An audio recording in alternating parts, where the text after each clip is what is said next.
Written by Amelia Hart. Chapter 1.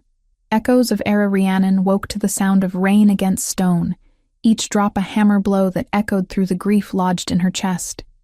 3 days since they had lowered Era into the earth.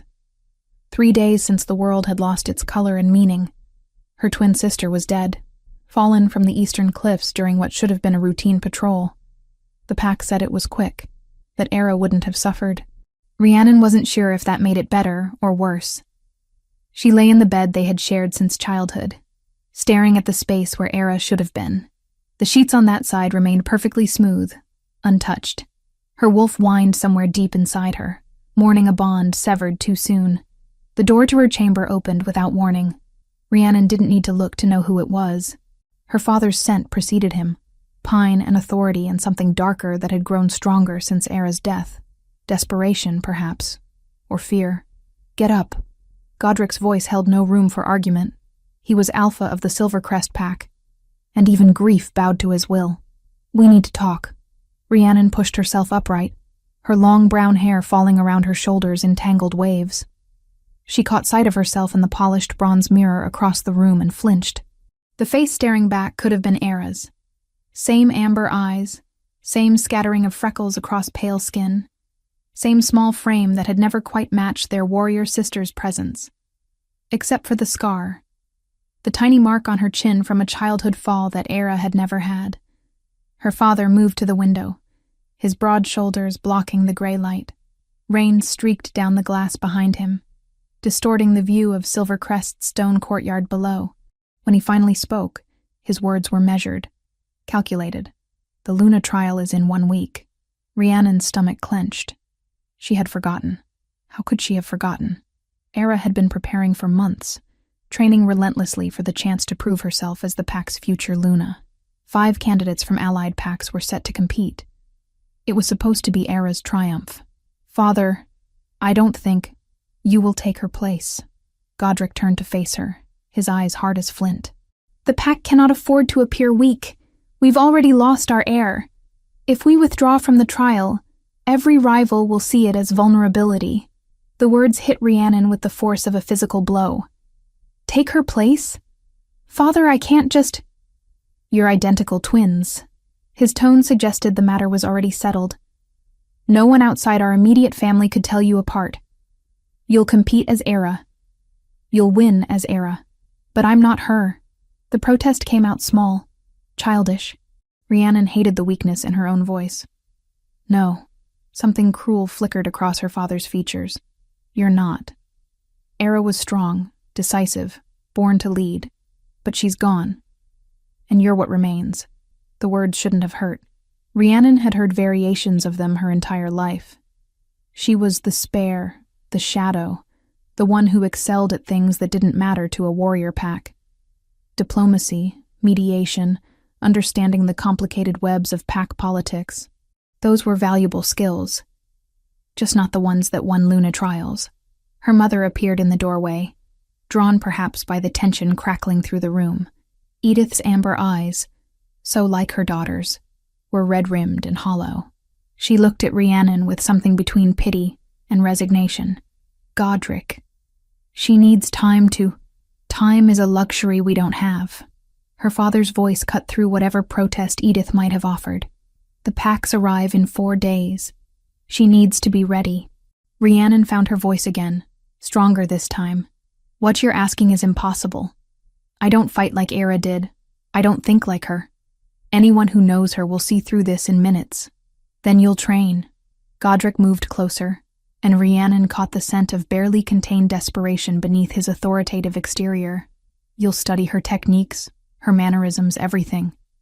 4 days is enough. And if I refuse?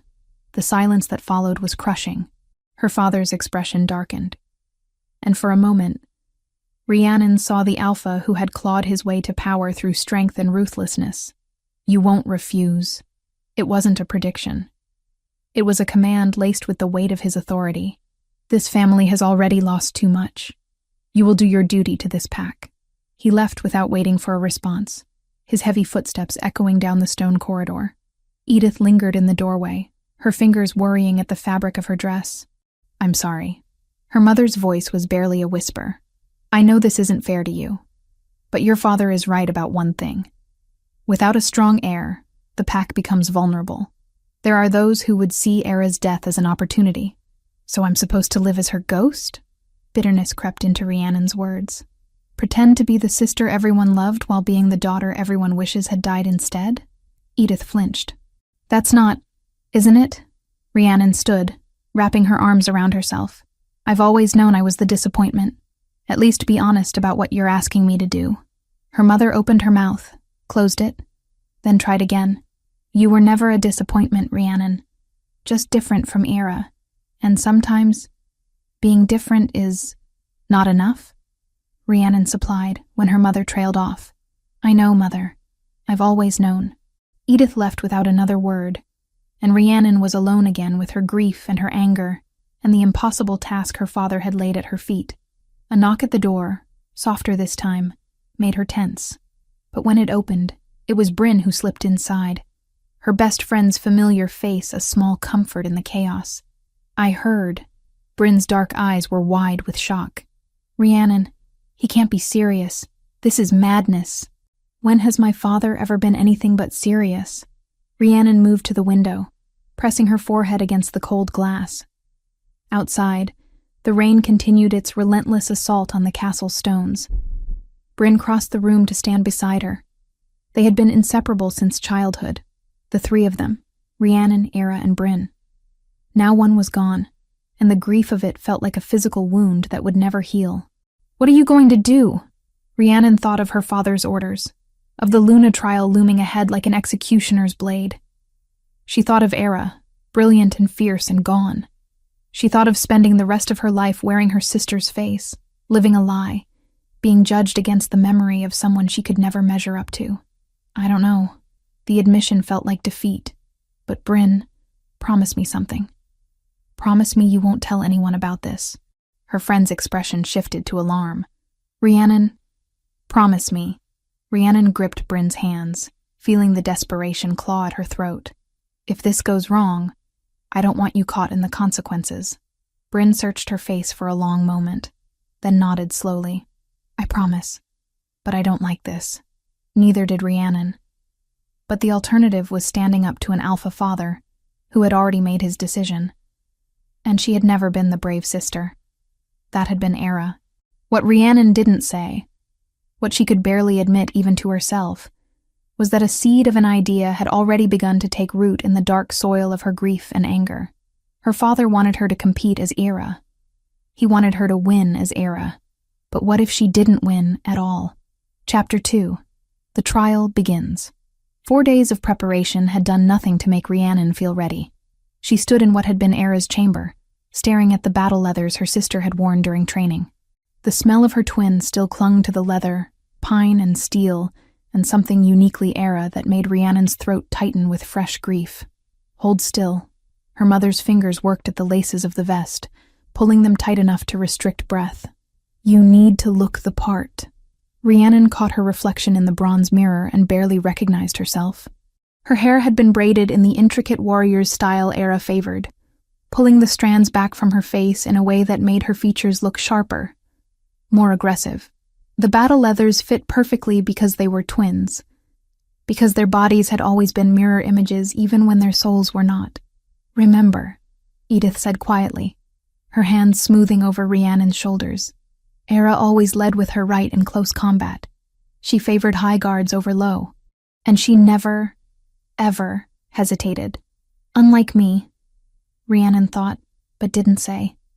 She had spent the last 4 days studying her sister's fighting style, memorizing patterns until her head ached, but knowing the moves intellectually and executing them under pressure were different things entirely. The packs have arrived. Godric's voice from the doorway made them both turn. He looked at Rhiannon with an expression she couldn't quite read. Satisfaction, perhaps, at how well the deception worked. Or maybe just relief that his plan might actually succeed. It's time. The Great Hall of Silvercrest had been transformed for the Luna trial.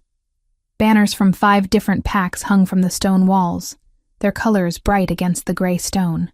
Members of each pack filled the long tables, their voices creating a rumble of anticipation that made Rhiannon's stomach clench with nerves. She entered with her father, keeping her chin high the way Era always had. Confident. Unshakable. A leader born, not made. The other 4 candidates were already present. Rhiannon recognized 2 of them from previous gatherings. Strong women with the bearing of warriors. The other 2 were strangers. But the way they carried themselves spoke of violence held carefully in check. "And finally," announced Meredith, the ancient healer who would oversee the trials, representing the Silver Crest Pack, Era, daughter of Alpha Godric. The room erupted in respectful noise. Rhiannon forced herself to nod acknowledgement, channeling every memory she had of her sister's graceful arrogance. Don't think. Just move like she would move. Stand like she would stand. That's when she felt it. A prickling awareness along her spine, as if someone's gaze had physical weight. She turned slightly, searching for the source, and her eyes found the raised platform where visiting alphas sat in observation. He dominated the space without trying. Tall and broad-shouldered, with black hair that fell past his collar, and a beard that framed a face of sharp angles and harder edges. But it was his eyes that arrested her, deep green and penetrating, fixed on her with an intensity that made her breath catch. Something shifted in Rhiannon's chest. A warmth that had nothing to do with the press of bodies in the hall bloomed beneath her ribs, spreading through her veins. Her wolf, usually so quiet, stirred with sudden awareness. The man's expression flickered, surprise crossing his features before smoothing back into careful neutrality. But his gaze never left her, tracking her movements as she took her place among the other candidates. "That's Alaric of Thornvale," someone murmured nearby. "The rival pack. Wonder what he's doing here." Rhiannon's heart hammered against her ribs. She knew that name. Thornvale and Silvercrest had been enemies for a generation, ever since some ancient dispute over territory had fractured what had once been an alliance. But ancestral law required that all neighboring alphas be invited to witness Luna trials. Tradition demanded it, even when politics suggested otherwise. The ceremony of opening passed in a blur of formal words and ritual gestures. Then Meredith raised her staff, the ancient wood catching torchlight. "The first trial," she announced, her voice carrying through the sudden silence, "is combat. Each candidate will face a warrior of equal skill. Victory is required to proceed." The circular arena in the center of the hall had been cleared. Rhiannon watched as the first candidate entered, facing off against a lean woman with scars crisscrossing her forearms. The fight was brutal and quick, ending when the candidate forced her opponent to yield.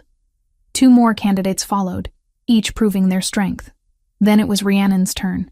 Her opponent was older, experienced, with the confident stance of someone who had survived countless battles. Rhiannon stepped into the circle, her heart a drum against her ribs. She tried to adopt Era's fighting stance, right foot forward, weight balanced for quick strikes. "Begin." The warrior came at her fast. Rhiannon barely got her guard up in time, blocking a strike that would have caught her temple. She countered, but the movement felt wrong, too hesitant. Era would have been decisive, aggressive. Rhiannon was calculating, defensive. She deliberately left an opening on her left side, the kind of mistake a tired fighter might make. Her opponent took it, lunging forward. At the last second, Rhiannon twisted away, her counter-strike connecting with the woman's shoulder hard enough to send her stumbling. But it wasn't enough. The warrior recovered quickly, pressing her advantage. Rhiannon found herself giving ground, each block requiring more effort than it should. Her technique was all wrong. She knew it. Too cautious, too controlled. Era would have been a storm of motion by now. The warrior's foot caught on an uneven stone. She went down hard, and Rhiannon saw her chance. She dropped onto the woman, getting her into a submission hold that would force a yield. "Enough!" Meredith's voice cut through the arena. "Victory to Era of Silvercrest." The hall erupted in cheers from her pack, but Rhiannon caught the whispers too. The doubting glances. She had won, but not convincingly. Not the way Era would have won. Her father's face was tight with disapproval as she left the arena. She didn't need words to know what he was thinking. Do better. Be better. Be Era. The candidates were given time to rest and recover in the gardens behind the great hall. Rhiannon sought out the most secluded corner, needing space from the congratulations that felt like accusations. That was quite a fight. She spun to find Alaric standing a few paces away. Up close, he was even more imposing, broad chest rising and falling with steady breaths. His scent reached her, pine and leather, and something wild that made her wolf whine with recognition. "Thank you." Her voice came out steadier than she felt. "Though I'm sure it wasn't very impressive by your pack's standards." A smile ghosted across his lips. Every fighter has different strengths. Technique changes with time and training. What worked last year might not serve you as well now. There was something in his tone, a subtle emphasis that made Rhiannon's pulse quicken. Did he know? Could he tell? "Have we met before?" The question slipped out before she could stop it. His green eyes studied her face with unsettling focus. "A long time ago. You probably don't remember. You were young, and I was just another visiting wolf." Something about the way he said it felt significant, but before Rhiannon could pursue the thought, voices approached. Other alphas, coming to congratulate the candidates. Alaric stepped back, his expression smoothing into polite neutrality. "Good luck in the next trial," he said, then melted back into the crowd. Rhiannon stood alone in the garden, her skin still humming from his proximity. Confusion and something dangerously close to attraction warring in her chest. She had no idea who Alaric of Thornvale truly was, but something told her she was about to find out. Chapter 3. Truth in Shadows.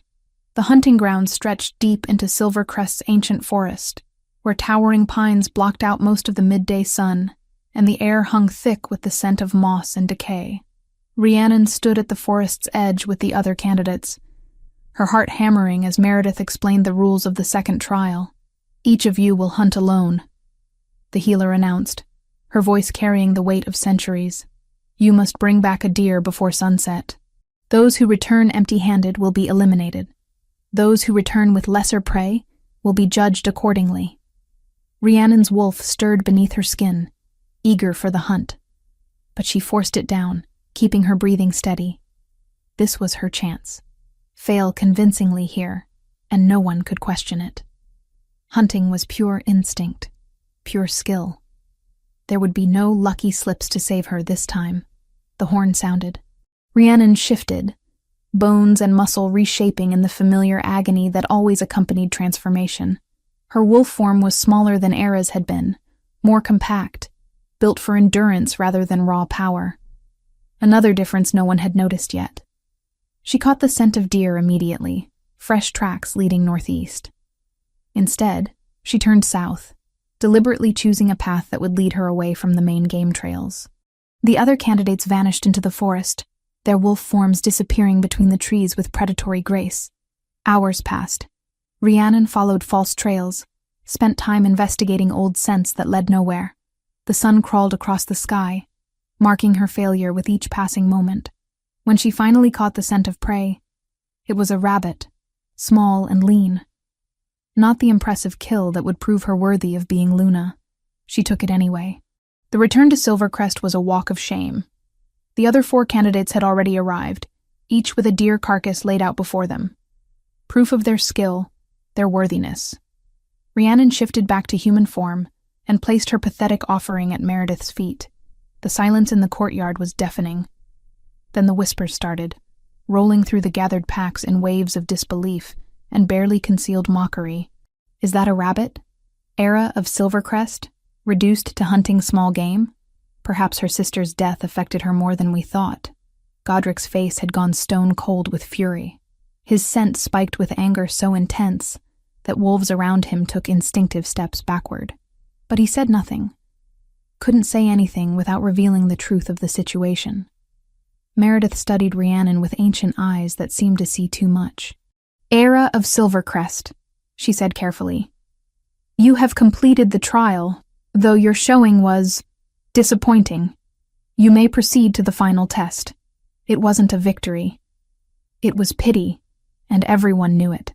That night, Godric's rage finally found voice behind the closed doors of his private chambers. Rhiannon stood before him, still in her hunting leathers, blood from the rabbit still staining her hands. "What?" he said, his voice deadly quiet. "Was that? I completed the trial." Rhiannon kept her chin up, channeling what little defiance she possessed. "I brought back prey. A rabbit." The word dripped with contempt. "Your sister would have brought back 3 deer and made it look effortless. Instead, you humiliate this family in front of every pack in the territory. Perhaps you should have thought of that before you forced me into this deception." His hand moved faster than she could track, connecting with her cheek in a blow that sent her stumbling backward. Pain exploded across her face, sharp and immediate. She tasted copper on her tongue. "You will do better in the final trial." Godric's voice had dropped to that dangerous place where his wolf pushed too close to the surface. "You will be perfect, or I will make you wish your sister had taken you with her when she fell." "Godric." Edith appeared in the doorway, her face pale but her voice steady. "Enough. This doesn't concern you. She's my daughter. It concerns me greatly." Edith moved between them, a dangerous position when facing an enraged alpha. "You're going to hurt her. She's already hurting this family." But Godric stepped back, some of the fury draining from his expression to be replaced by cold calculation. "The final trial is tomorrow. If you fail, Rhiannon, don't bother coming back to this castle." He left, taking his suffocating presence with him. Edith turned to Rhiannon, reaching for her injured face, but Rhiannon pulled away. "Don't." The word came out harsh, broken. "Just don't." She fled before her mother could respond, before the tears burning behind her eyes could fall. The castle felt like a cage, every stone wall a reminder of expectations she could never meet. She needed air, needed space, needed to be somewhere that didn't smell like her father's disappointment.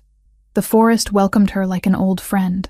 Rhiannon ran through the darkness, letting her wolf guide her to the one place she had always felt safe.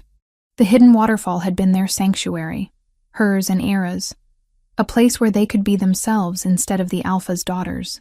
She collapsed beside the pool, finally letting the tears come. Great, heaving sobs that tore from her chest and echoed off the rocks. Everything hurt. Her face where her father had struck her, her heart that still bled for Era, her soul that was being slowly crushed under the weight of being someone she wasn't. "You're not very good at pretending to be her." Rhiannon spun, her hand going instinctively to the knife at her belt. Alaric stood at the edge of the clearing, his tall form backlit by moonlight filtering through the trees. His green eyes gleamed in the darkness, tracking her every movement. "How did you find me?" Her voice came out rough, raw from crying. "I followed your scent." He moved closer, each step deliberate and unthreatening. "You're upset. I could smell it from the castle. You shouldn't be here." Rhiannon stood, trying to pull together the shreds of her dignity. "This is Silvercrest territory. I know where I am." He stopped a few paces away, close enough that she could catch his scent. Pine and leather, and something wild that made her wolf respond with interest. "The question is, who are you?" Her heart stopped. "What?" "You're not Era." He said it with complete certainty, no room for doubt. "I knew the moment I saw you in the Great Hall. The question is whether you're Rhiannon, or someone else entirely." The denial died on her lips. There was no point in lying, not when he was looking at her with those two knowing eyes. "How?" "I spent a summer here, 10 years ago. Diplomatic exchange between our packs, back when we were still allies." Alaric's expression softened slightly. "I was 18. You and your sister were 12. I remember you both. Era had a scar on her knee from a training accident. You had one here." His hand lifted, finger pointing at her chin. "From falling out of that oak tree near the eastern gate." Rhiannon's hand went unconsciously to the small mark, barely visible in the moonlight. "That was a long time ago. Some things stay with you." He took another step closer, and now she could feel the heat radiating from his body. "I also received word a week ago that Era had died. An informant in Silvercrest sent news of the accident. The word fell like a stone. You knew she was dead." "I knew." His voice carried regret. "But I didn't know the circumstances. I certainly didn't expect to see her walking around the Luna trial. Which means either you're a very talented necromancer, or you're her twin sister being forced to take her place." Rhiannon couldn't maintain eye contact anymore. She turned away, wrapping her arms around herself. "My father's orders. The pack can't afford to look weak, so he dresses up the spare and hopes no one notices the difference." There was anger in Alaric's voice now, but not directed at her. And you went along with it. Did I have a choice? The words came out bitter, sharp. He's my alpha, my father. When he commands, I obey. Yet you're failing the trials deliberately. It wasn't a question. That hunt today. You're not incompetent, Rhiannon. You're sabotaging yourself. She spun back to face him. You can't possibly know that. I watched you. Alaric's green eyes caught the moonlight, reflecting it back like a predator's. The way you moved in the arena yesterday, deliberately leaving openings that were too obvious to be accidents. The way you chose to hunt in the wrong direction today. You're good enough to know better. Which means you're failing on purpose. And why would I do that? But her heart was racing. Because he had seen through everything. Every carefully orchestrated failure. That's what I'm trying to understand. He was close now. Close enough that she had to tilt her head back to maintain eye contact. Why would someone go through all this trouble to lose? The truth spilled out before she could stop it. Because I'd rather be banished as myself than live the rest of my life as Era's ghost. Her voice broke on her sister's name. Everyone loved her. She was everything I'm not. Strong, confident, meant to lead. If I become Luna by pretending to be her, then Rhiannon never existed at all. I'll just be the inferior copy of someone better. Something shifted in Alaric's expression. Understanding, perhaps. Or pity. Rhiannon couldn't stand either. You think very little of yourself, he said quietly. I think realistically. She turned away again, unable to bear the intensity of his gaze. You saw me today. That's who I really am. I saw someone deliberately throwing a trial. His voice was closer now, right behind her. I saw someone brave enough to defy her alpha father, even if it means exile. I saw someone choosing her own identity over comfort and safety. You saw someone weak. No. His hand touched her shoulder, gentle but firm, turning her back to face him. I saw someone strong in ways your sister never was. The words hit harder than her father's blow had. Rhiannon felt tears threatening again, but this time from something that might have been gratitude, or hope, or the dangerous warmth that bloomed in her chest whenever Alaric was near. Why do you care? The question came out barely above a whisper. His thumb brushed across her cheekbone, wiping away a tear she hadn't realized had fallen. The touch sent electricity racing down her spine, made her wolf whine with longing for something she didn't understand. Because, he said, voice rough, I see you, Rhiannon. Not Era. You. They were too close now. She could count the individual whiskers in his beard, see the ring of darker green around his pupils. His scent surrounded her, filled her lungs, made her dizzy with want. Some instinct she didn't recognize pulled her forward, tilting her face up toward his. He leaned down, his breath warm against her lips. For one heartbeat. Two. The world narrowed to just the space between them. Then Rhiannon came to her senses and jerked backward, breaking the spell. I can't. Her voice shook. I don't even know you. Something like disappointment flickered across Alaric's face. But he stepped back, giving her space. You're right. I apologize. Rhiannon? Bryn's voice carried through the forest, distant but approaching. Are you out here? You should go, Rhiannon said quickly. If she finds you here? I know. But Alaric hesitated, his eyes searching her face one more time. The final trial is tomorrow. What will you do? What I have to. The answer was automatic, learned from years of obedience. Or, he said softly, you could do what you want. He was gone before she could respond, disappearing into the forest like a ghost. Rhiannon stood alone by the waterfall, her lips still tingling from the kiss that hadn't happened, her mind racing with everything he had said. Bryn emerged from the trees moments later, her worried expression easing when she saw Rhiannon. There you are. I've been looking everywhere. Are you all right? No. The honesty felt strange, liberating. But I will be. She just had to survive one more trial. Then, one way or another, this nightmare would be over. Chapter 4. Unmasking. The great hall was packed tighter than it had been for the first two trials. Word of Rhiannon's dismal performance in the hunt had spread through every pack like wildfire, drawing wolves who wanted to witness the final humiliation of Silvercrest's heir, or what they thought was Silvercrest's heir. Rhiannon stood among the other 4 candidates, her hands clenched at her sides to hide their trembling. This was it. The final trial. After this, one way or another, the charade would be over. Meredith raised her gnarled staff for silence. The ancient healer's eyes swept over the assembled candidates before settling on the crowd. "The final trial tests not strength of body," she announced, her voice carrying through the stone chamber, "but wisdom of mind and heart. Aluna must be able to resolve conflicts within her pack, to see beyond immediate gains to long-term prosperity."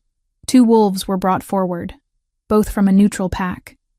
They carried themselves with the rigid posture of those locked in bitter dispute. Meredith gestured to them. "These warriors both claim rights to the same hunting grounds along the river border. Each has valid arguments.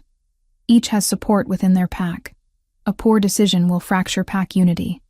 A wise decision will strengthen it." She turned to the candidates. "You will each propose a solution. The pack elders will judge which answer shows the greatest wisdom." The first candidate stepped forward, a tall woman from the Northern Territories. Her solution was practical, dividing the territory based on seasonal migration patterns of prey. Solid, logical, uninspired. The second candidate proposed a rotation system. The third suggested expanding the territory through negotiation with neighboring packs. Both solutions were competent, showing strategic thinking and concern for pack welfare. Then it was Rhiannon's turn. This was her moment. The last chance to fail so spectacularly that no one could question it. She stepped forward, her mind already formulating the most absurd solution she could conceive. Something that would violate pack traditions. Something that would make every wolf in the room question her fitness to lead. "I propose," she began, her voice steady despite her racing heart, "that neither warrior receive the territory. Instead, it should be designated as neutral ground, open to all pack members equally, with no hierarchy of access." Shocked murmurs rippled through the crowd. Such an arrangement went against fundamental pack structure. Hierarchies existed for a reason.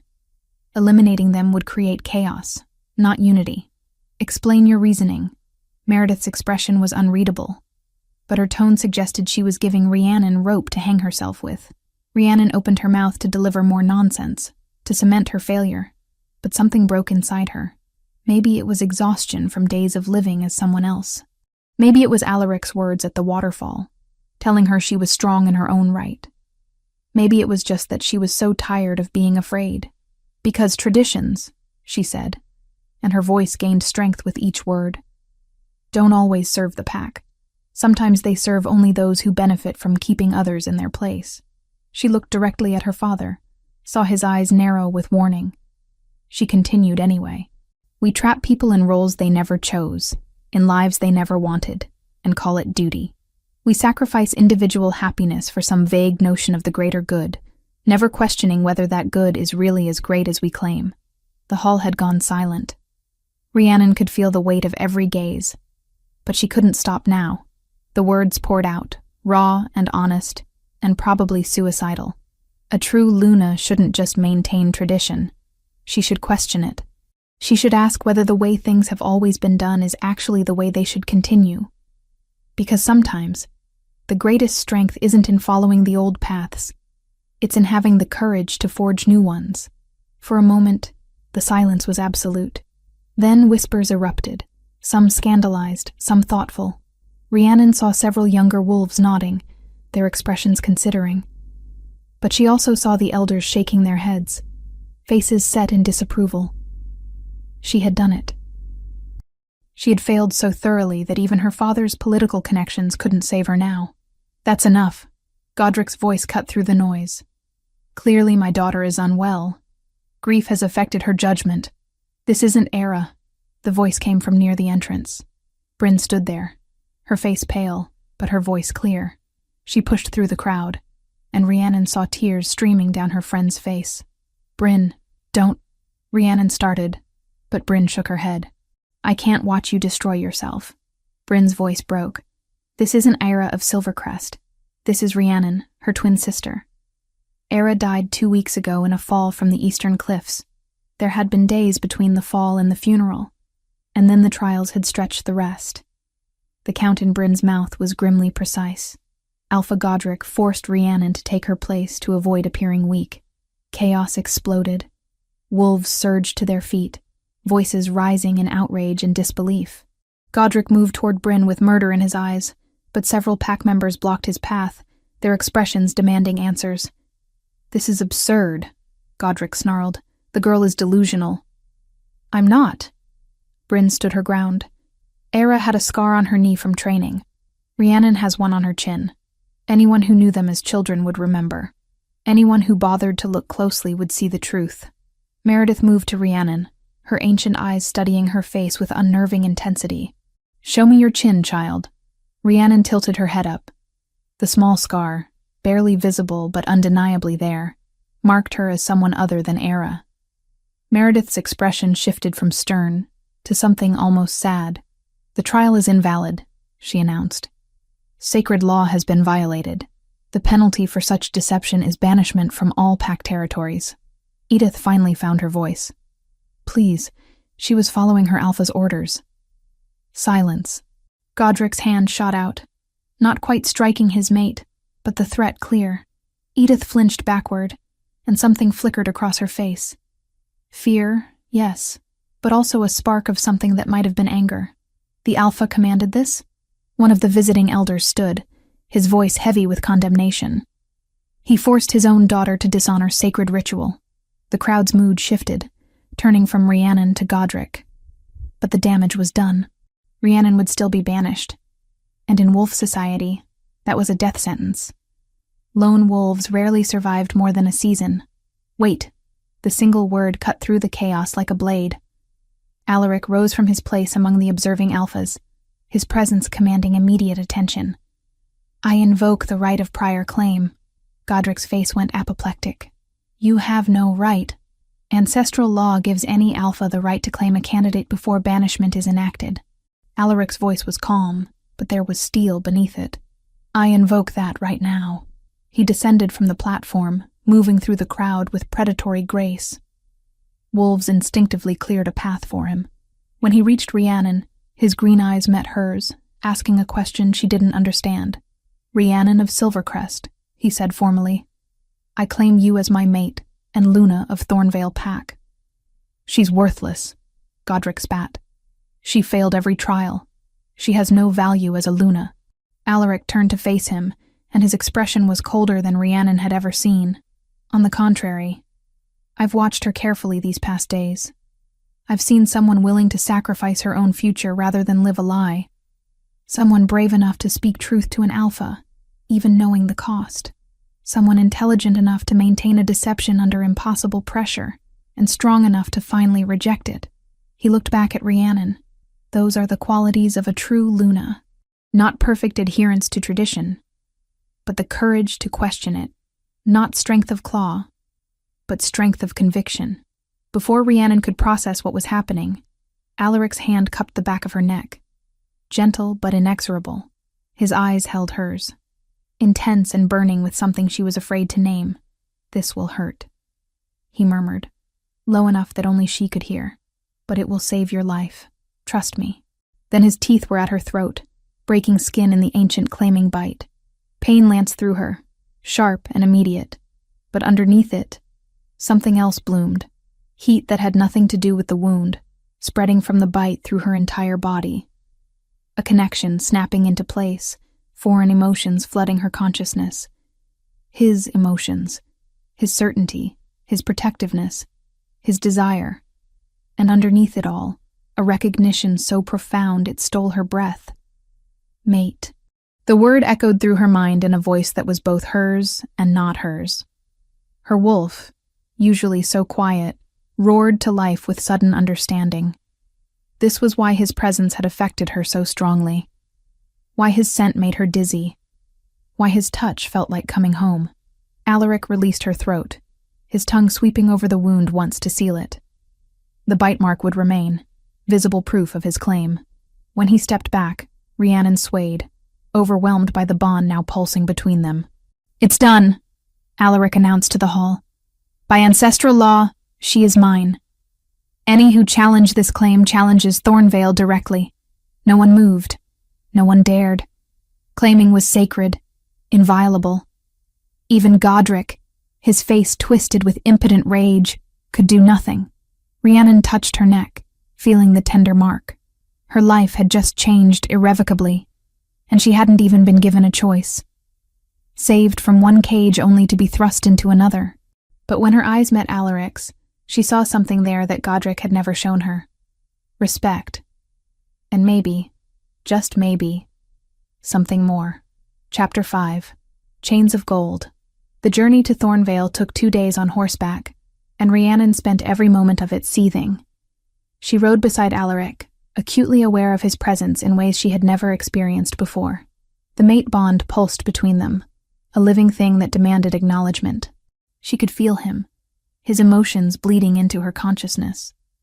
Concern, determination, satisfaction, and underneath it all, a possessive pride that made her want to scream. He had claimed her, marked her, changed her entire existence with a single bite. And he hadn't even asked. "You're angry." Alaric's voice cut through her spiraling thoughts. He didn't look at her, keeping his eyes on the forest path ahead. "I can feel it through the bond." "Can you?" The words came out sharp, caustic. "How convenient for you. Now you get to experience my emotions without my consent. Just like you did everything else." That made him glance over. His green eyes studied her face, and she hated how her body responded to even that simple attention. Heat bloomed beneath her skin, her wolf practically purring at his proximity.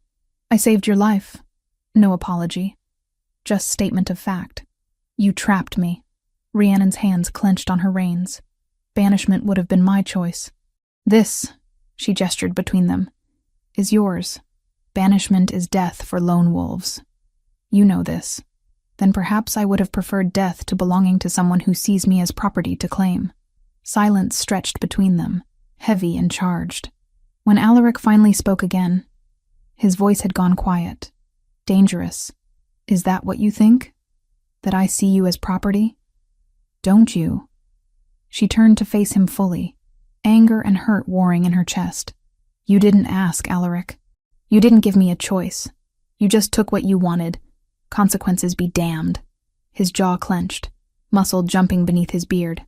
"The law required—" "I don't care about the law." The words burst out of her, raw and honest.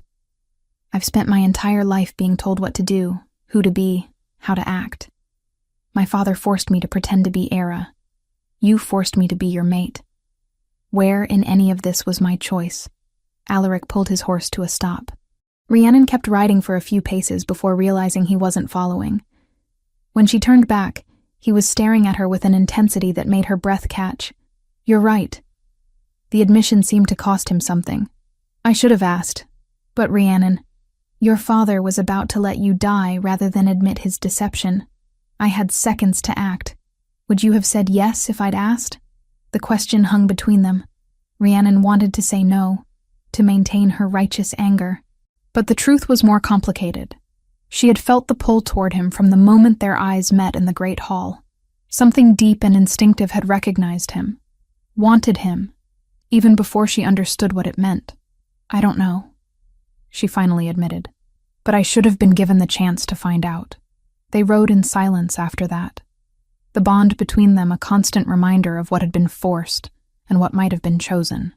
As the sun began to set on their first day of travel, Tavish, Alaric's beta, found them a sheltered clearing to make camp. Rhiannon dismounted stiffly, her body aching from hours in the saddle. She moved to the far side of the clearing, needing distance from Alaric's overwhelming presence. But the bond stretched between them, uncomfortable when they were apart. She touched the mark on her neck, feeling the raised skin where his teeth had broken through. The wound had healed with supernatural speed, but the brand remained. Everyone who saw it would know she belonged to someone. "Here." Alaric appeared beside her, holding out dried meat and bread. "You need to eat." Rhiannon took the food without looking at him. "Thank you." He didn't leave. Instead, he settled onto a fallen log nearby, close enough that she could feel his warmth, but far enough to give her space. The consideration made her anger falter slightly. "I've known you were my mate since you were 20, he said quietly. "When you reached full maturity, the bond activated. I could scent you from miles away. feel the pull toward you even though we were in different territories. Rhiannon froze, the bread halfway to her mouth. 4 years? You've known for 4 years and said nothing? Ancestral law forbids an alpha from pursuing a Luna candidate from another pack during trial preparations. It's considered interference, an attempt to steal valuable members before they can strengthen their home pack. His expression was grim. If I had approached you, it could have sparked war between Silvercrest and Thornvale. Our packs were already enemies. One wrong move could have destroyed any chance of peace. So you just watched. The thought made her skin prickle. You watched me for 4 years and did nothing. I watched to make sure you were safe. Something fierce entered his voice. I had informants who told me when you were unhappy, when your father pushed you too hard, when Era overshadowed you. I wanted to claim you 1,000 times, Rhiannon, but I couldn't, not without breaking laws that would have put you in even more danger. She turned to look at him fully. In the firelight, his features seemed softer, more vulnerable than she had seen them. The trial was your first legal opportunity. After banishment was declared, yes. A claiming at that moment supersedes pack law. It was the only way. He met her gaze steadily. I won't apologize for saving you, but I am sorry you didn't get the choice. The sincerity in his voice undid something in Rhiannon's chest. She was still angry, still felt the violation of having her agency stripped away, but she could also see the impossible position he had been in. Can you undo it? The question came out smaller than she intended. The claim. The bond. Can it be broken? Pain flickered across his face. No. Once a mate bond is completed through claiming, it's permanent. Breaking it would require one of us to die. So I'm truly trapped. The words tasted like ash. Or, Alaric said carefully, you could choose to stay. Not because you're forced, but because you want to. Rhiannon laughed, bitter and sharp. Want to? I don't even know you. Then get to know me. He leaned forward, elbows on his knees. I won't force anything beyond what's necessary to maintain the bond. You have your own chambers in Thornvale, your own space. I'll give you time, Rhiannon, as much as you need. And if I never want this, what then? Then I'll spend the rest of my life hoping you change your mind. The raw honesty in his voice stole her breath. This wasn't the arrogant alpha she had expected. This was someone genuinely trying to make the best of an impossible situation. They reached Thornvale the following evening. The castle rose from the forest, stone walls covered in climbing ivy and window boxes overflowing with late-season flowers. Where Silvercrest had been all hard edges and military precision, Thornvale felt alive, welcoming. Pack members emerged to greet them, their faces curious but not hostile. Rhiannon had expected judgment, perhaps even resentment toward the claimed outsider. Instead, they offered respectful nods and genuine smiles. Welcome to Thornvale, Luna, an older woman said, bowing slightly. We're honored to have you. Luna. The title felt foreign on her shoulders, heavy with responsibility she hadn't earned. But these wolves looked at her with expectation, waiting to see what kind of leader she would be. Alaric led her inside, through corridors that smelled of pine and wood smoke rather than stone and steel. Her chambers were in the eastern wing, spacious and bright, with windows overlooking gardens that still bloomed despite the approaching autumn. These are yours, Alaric said from the doorway. No one will enter without your permission. Not even me. Rhiannon explored the space, taking in the large bed, the writing desk, the bathing room with a copper tub. It was more than she had ever had at Silvercrest. More privacy, more freedom. Thank you, she said, and meant it.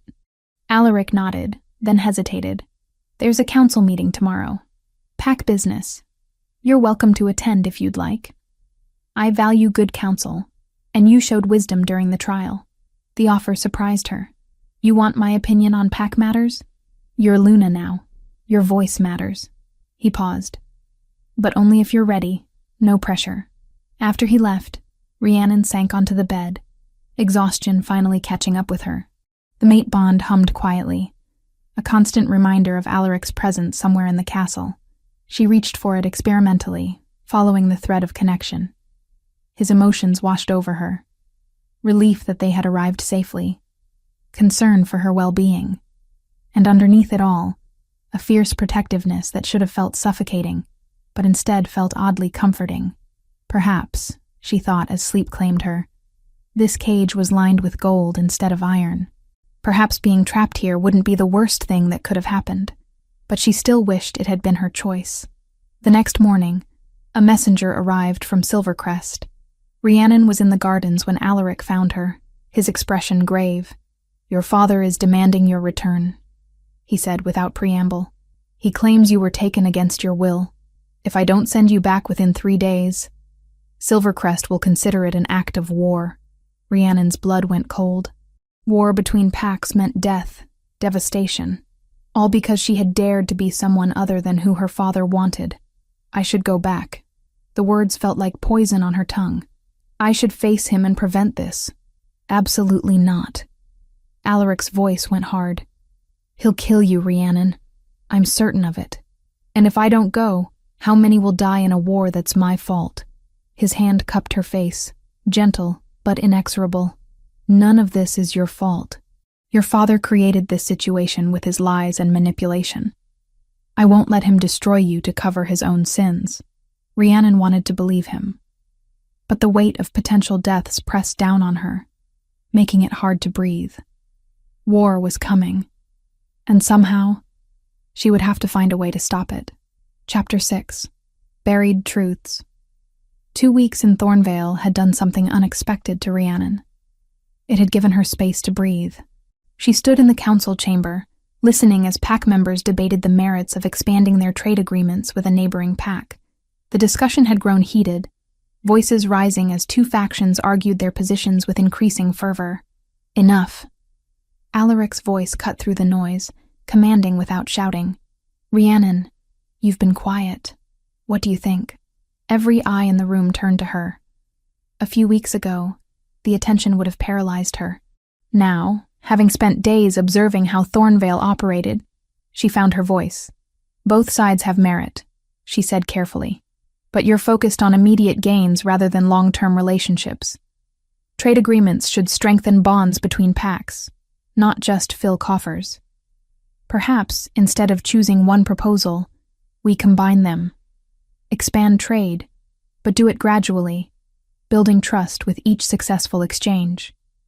Silence fell. Then Tavish, Alaric's beta, nodded slowly. "That's actually brilliant. We avoid overcommitting while still showing good faith." The debate resumed, but with her suggestion as the new foundation.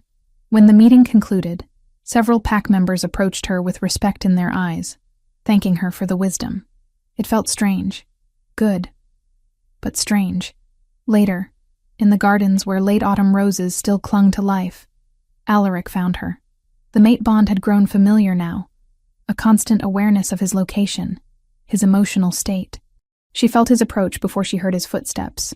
"You did well in there," he said, settling onto the stone bench beside her, close enough that their shoulders nearly touched, far enough to give her space.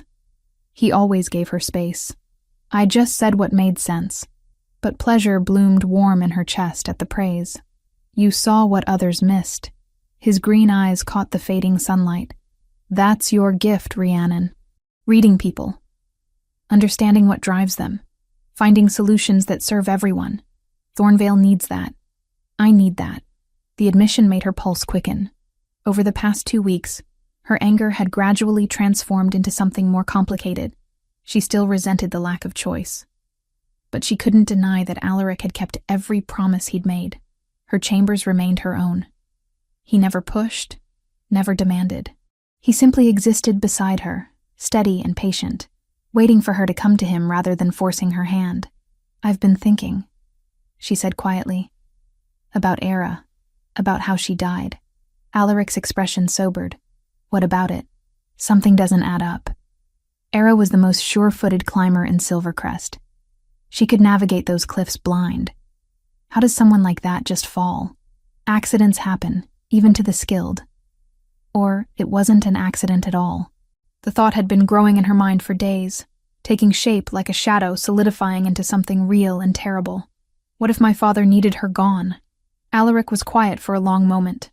Then he said, "I've had similar thoughts, which is why I've had Tavish making inquiries." discreetly. Hope and dread warred in Rhiannon's chest. "Have you learned anything? We found someone. A wolf who was near the eastern cliffs the day Era died. He's agreed to speak with us, but only if we guarantee his safety." Alaric stood, offering his hand. "Are you ready to hear the truth?" Rhiannon took his hand, feeling the now familiar jolt of connection. "I have to be."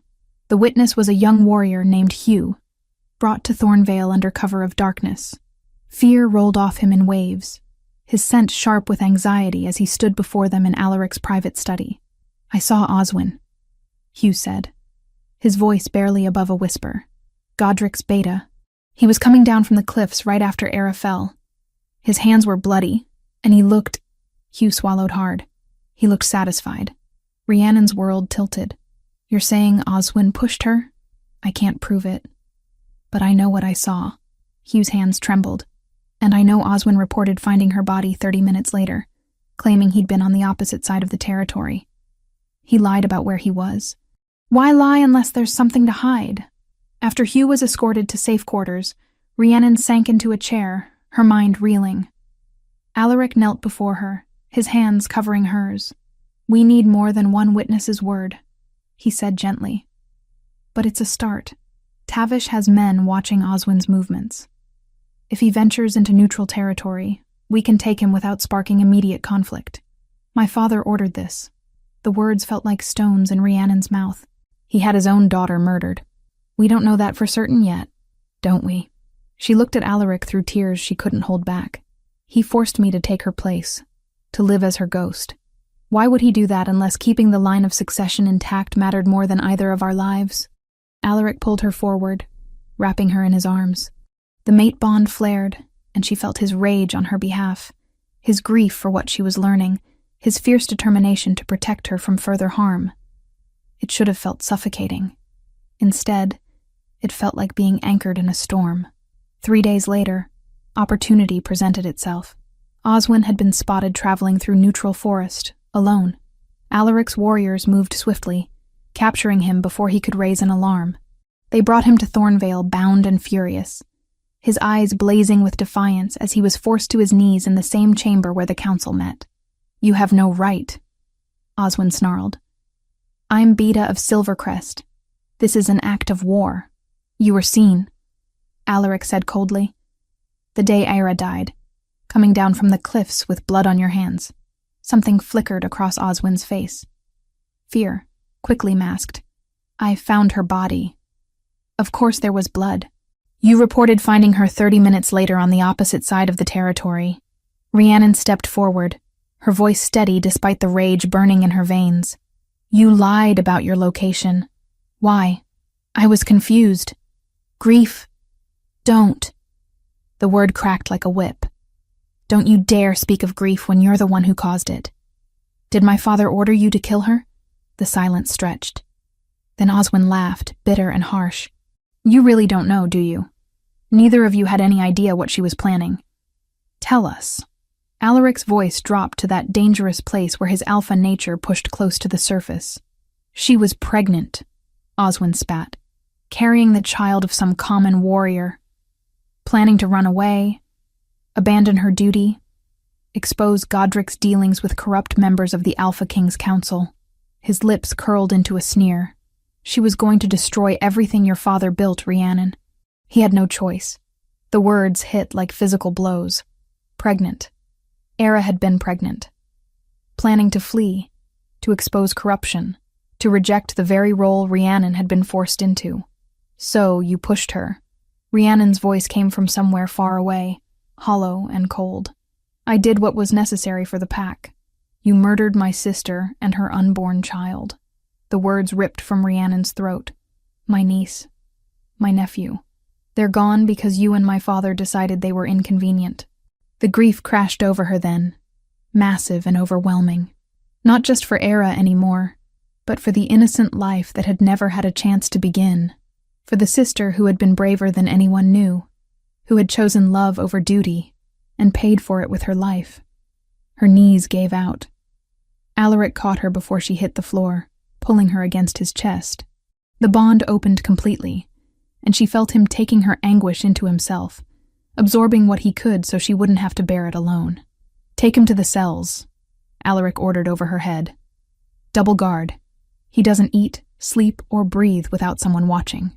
Later, when the storm of grief had passed enough for her to function, Rhiannon found herself in Alaric's chambers. She didn't remember how she'd gotten there, only that being close to him eased the raw wound in her chest. "Era was going to do what I didn't have the courage to," she said, staring at the fire crackling in the hearth. She was going to reject it all and choose her own path. And she paid the price.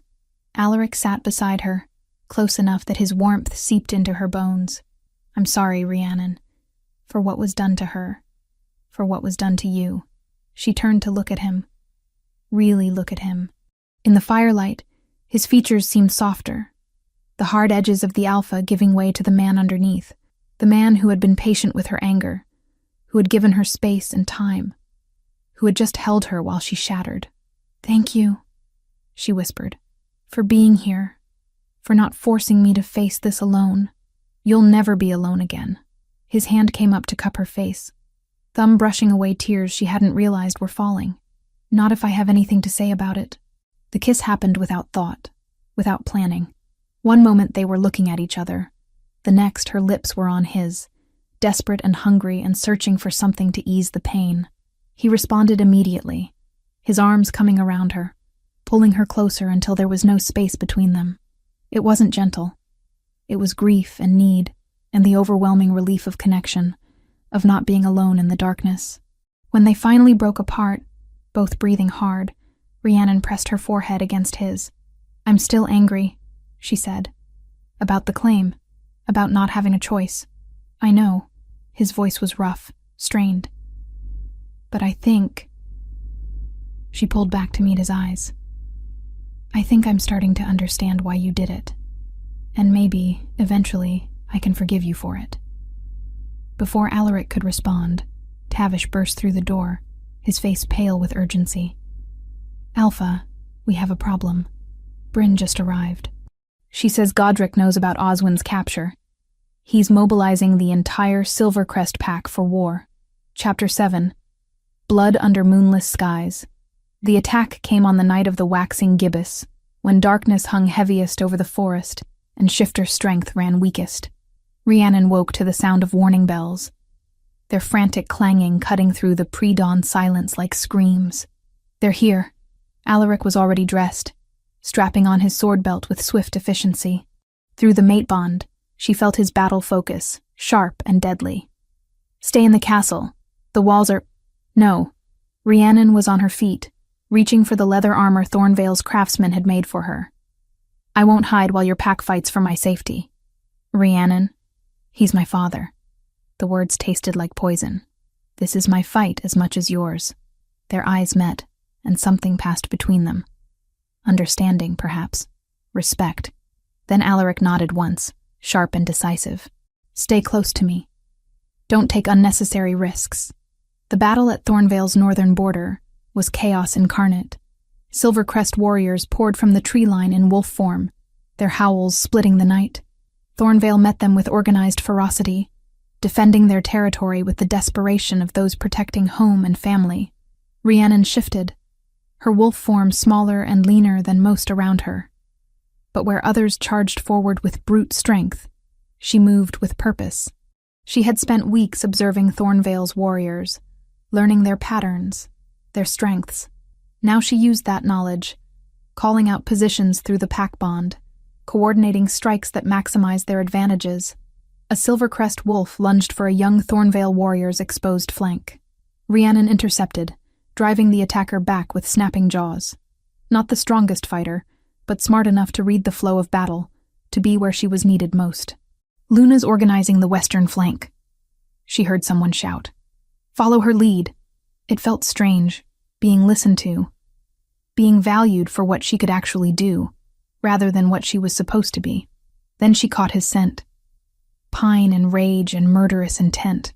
Godric emerged from the forest in his massive alpha form, easily twice the size of any wolf on the field.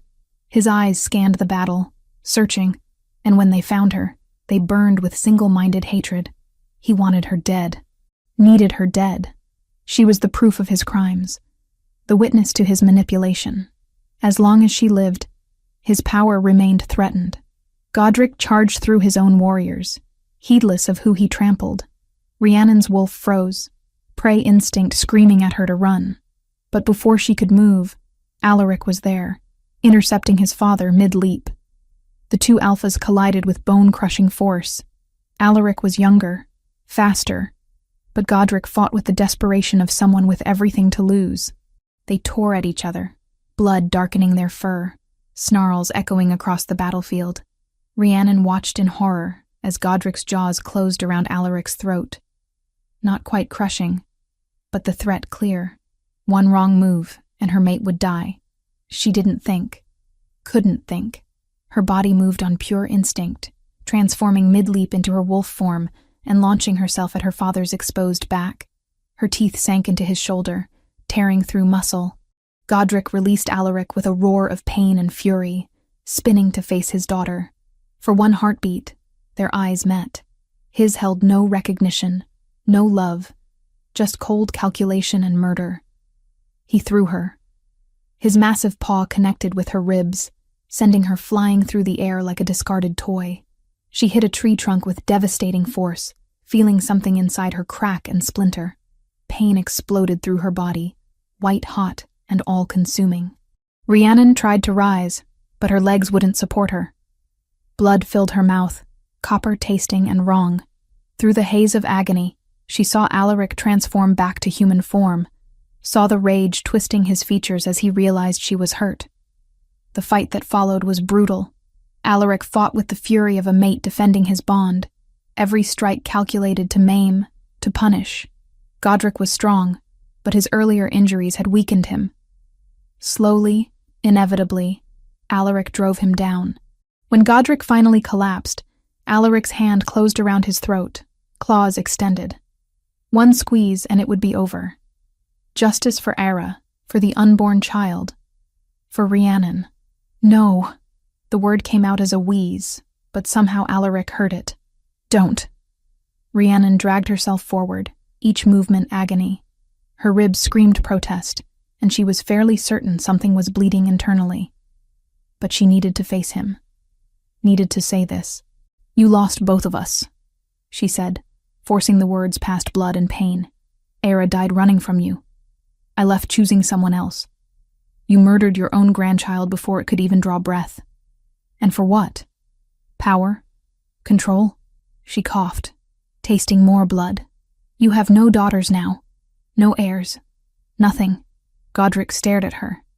And for just a moment she thought she saw regret flicker across his features. Then it was gone, replaced by cold defiance. I did what was necessary. You did what was monstrous. Edith's voice cut through the clearing, steady and strong. She stood at the forest edge, having followed the army on foot. Her amber eyes, so like her daughter's, blazed with long-suppressed fury. I let you control me for years. Let you hurt our daughters because I was too afraid to stand against you. But no more. She walked forward, addressing the gathered Silvercrest warriors. This male is no alpha. He ordered the murder of his own child. He forced Rhiannon to dishonor sacred ritual. He has brought war upon us for his own pride. Her voice strengthened. I invoke the right to challenge. Any who stand with me, step forward now. The silence stretched. Then, one by one, Silvercrest wolves moved to stand beside Edith. Young and old, warrior and elder. Not all of them, but enough. A senior beta stepped forward, his face grave. By pack law, I challenge Alpha Godric for leadership of Silvercrest. The evidence of his crimes is overwhelming. Step down, or face judgment. Before Godric could respond, the sound of hoofbeats thundered through the forest. A contingent of warriors bearing the Alpha King's banner emerged from the trees, led by a scarred wolf in human form, whose presence radiated ancient authority. That won't be necessary. The King's representative's voice carried absolute command. The Alpha King has been investigating Silvercrest's dealings for weeks. Corruption, treaty violations, and now murder. His eyes fixed on Godric. Alpha Godric of Silvercrest, you are under arrest by order of the King. Oswin, Beta of Silvercrest, the same applies to you. The battle was over. Silvercrest warriors, seeing their Alpha captured and their Beta in chains, laid down their arms. Thornvale's warriors secured the perimeter, tending to wounded on both sides. Rhiannon barely registered any of it. The world had gone gray at the edges, narrowing to a tunnel of pain. She felt Alaric's arms around her, heard his voice calling her name, but it seemed very far away. "Get the healers!" His command cracked like thunder. "Now!"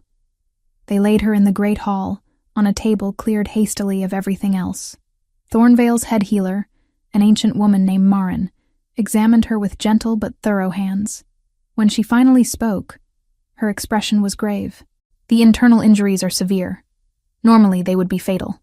She touched the claiming mark on Rhiannon's neck. "This is keeping her alive. The mate bond is feeding her your strength, Alpha. But it's a temporary measure. How do we save her?" Alaric's voice was raw with desperation. "The bond must be completed. Full consummation under the full moon will provide enough power to heal even these injuries." Marin glanced at the window, where the barest sliver of moon was beginning to wax. 3 days. She has 3 days. Rhiannon's eyes fluttered open, finding Alaric's face above her. Even through the pain, she could feel his fear bleeding through the bond, his desperate need to protect what was his. 3 days, she whispered. "I can last 3 days." His hand found hers, gripping tight enough to hurt. "You'll last a lifetime. I won't lose you, Rhiannon. Not now. Not ever." As consciousness fled, taking the pain with it into blessed darkness, Rhiannon's last thought was that she believed him. For the first time since the claiming, she truly believed he would move heaven and earth to keep her alive. She just hoped 3 days was enough. Chapter 8. Choosing Tomorrow. 3 days felt like an eternity when measured in breaths that grew shallower with each passing hour. Rhiannon drifted through darkness, awareness coming and going like tides. Sometimes she surfaced enough to feel Alaric's hand gripping hers, to hear his voice speaking words she couldn't quite grasp. Other times, there was only the pain, dull and persistent, eating away at her from the inside. Through it all, the mate bond held. A golden thread connecting her to life, to him. Keeping death at bay through sheer force of will, she could feel him feeding her strength, pouring his own vitality into the connection between them, keeping her alive even as it drained him. On the morning of the 3rd day, Rhiannon opened her eyes. The chamber was dim, curtains drawn against the morning light. But she could make out Alaric's form slumped in a chair beside her bed. Dark circles beneath his eyes, his beard more unkempt than she had ever seen it. He looked exhausted, hollowed out, as if he had been fighting a war with no end in sight. "Alaric." Her voice came out as barely a whisper, rough from disuse. His eyes snapped open immediately, and the relief that flooded through the bond was so intense it brought tears to her eyes. He was at her side in an instant, his hand finding hers, his other cupping her face with infinite gentleness. "You're awake." The words carried the weight of answered prayers. "Thank the gods, you're awake." "How long?" She tried to sit up, but pain lanced through her ribs. She was weaker than she had realized, her body a fragile thing that barely responded to her commands. 3 days. His thumb brushed across her cheekbone. "The full moon rises tonight." The significance of his words settled over her slowly. Tonight, the deadline Marin had given them. Complete the bond or die. "I need to tell you something." Alaric's voice was rough, strained. "Before tonight, before you make any decisions." He took a shuddering breath. "The bond we have now, the claiming bite, it's keeping you alive. But only just. Without the full consummation under the moon, you'll die when the lunar power fades. Probably within hours." Rhiannon nodded slowly. She had suspected as much. "But I won't force this." His green eyes held hers with desperate intensity. "If you choose not to complete the bond, if you'd rather die free than live bound to me, I'll respect that choice. It will kill me too, eventually, but at least you'll have had agency in your own end." The offer hung between them, genuine and heartbreaking. He was giving her what he had taken away before. The choice. Why? The question slipped out. You could just take what you need. The bond gives you that right, because you deserve better than what I've given you. His voice broke slightly. You deserve choice from the beginning, and I took that from you. I won't make that mistake again, even if it costs me everything. Rhiannon stared at him. This alpha who had claimed her, marked her, bound her to him without permission, but who had also given her space when she needed it, valued her mind when others dismissed her, stood beside her rather than over her, who was willing to die rather than force her again. Tell me something, she said quietly.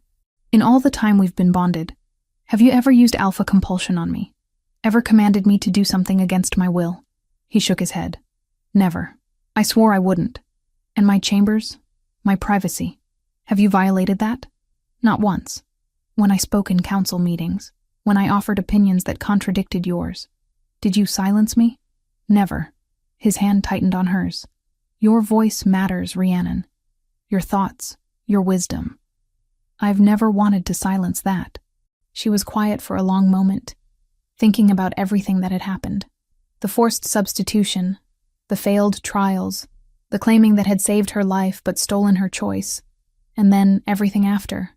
The weeks in Thornvale where she had been allowed to simply be herself, where her diplomatic skills had been praised rather than dismissed, where she had been seen, truly seen, for the first time in her life.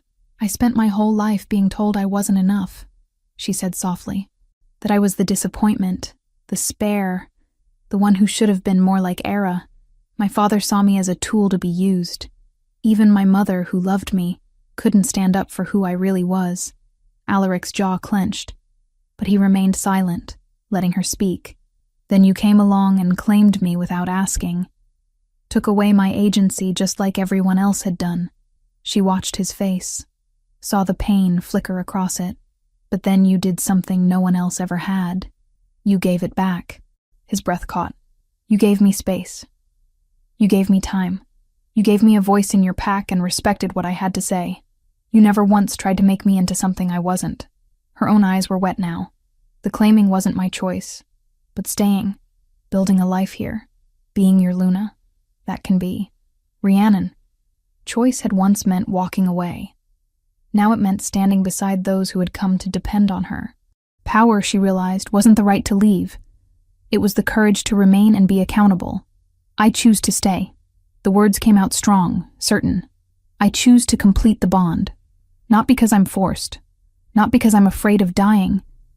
But because I want to. Because you've shown me what it means to be truly seen and valued. Because when I imagine my future, I see you in it. He pressed his forehead against hers, his breath shuddering. Are you certain? I've never been more certain of anything. She managed a weak smile. Though I'll probably be angry at you again at some point. We're mates, not saints. His laugh was watery, relieved. I can live with that. That night, as the full moon rose over Thornvale, Alaric carried Rhiannon to the highest tower of the castle. The chamber there had been prepared, candles burning, windows open to let moonlight stream across the stone floor. What happened between them was intimate, sacred, theirs alone. The consummation of a bond that had begun with force but was ending with choice. Every touch was reverent, every kiss a promise. When the moon reached its zenith and the bond solidified completely, Rhiannon felt the transformation wash through her. Her wounds healed in moments, ribs knitting back together, internal bleeding stopping, strength flooding back into her limbs. But more than that, the connection between them deepened into something unbreakable. She could feel him, not just his emotions, but his very essence. And she knew he felt the same. They were truly one now, bonded in every way that mattered. The formal ceremony came a week later, when Rhiannon had regained her full strength. She stood before the gathered Thornvale pack, no longer wearing Era's clothes, no longer trying to be anyone but herself. I present to you Rhiannon, Luna of Thornvale, Alaric announced, his pride evident in every word. My mate, my equal, my counsel. The pack's acceptance was genuine, their respect earned through weeks of watching her work, seeing her wisdom in action. When an old territorial dispute arose during the ceremony, Rhiannon stepped forward, and mediated a solution that left both parties satisfied. The pack's approval was thunderous. Bryn arrived the next day, accepting Rhiannon's offer to join Thornvale as her personal advisor. The reunion was tearful, joyful, healing. "I'm so glad you chose this," Bryn said, embracing her friend tightly. "You deserve to be happy." Edith came a week after that, humble and hesitant. She stood before Rhiannon in the great hall, her hands twisting nervously. "I know I don't deserve your forgiveness," she said quietly. "I should have protected you better, should have stood up to your father years ago." Rhiannon studied her mother, seeing the weight of regret in her amber eyes. "You were a victim too, of his control, his violence. I understand that now. Still, I should have been braver. For you and Ira both, you were brave when it mattered most." Rhiannon stepped forward, taking her mother's hands. "You stood against him in the end. That takes courage. They would never be close, not the way mothers and daughters should be. Too much pain lay between them. But they could be civil, respectful, and perhaps that was enough." News came that Godric had been executed by order of the Alpha King, his crimes too numerous and heinous to allow mercy. Oswin received life imprisonment. Silvercrest was rebuilding under new leadership, wolves who valued honor over power. 3 months passed in a blur of contentment. Rhiannon settled into her role as Luna, discovering that she was good at it in ways she had never imagined.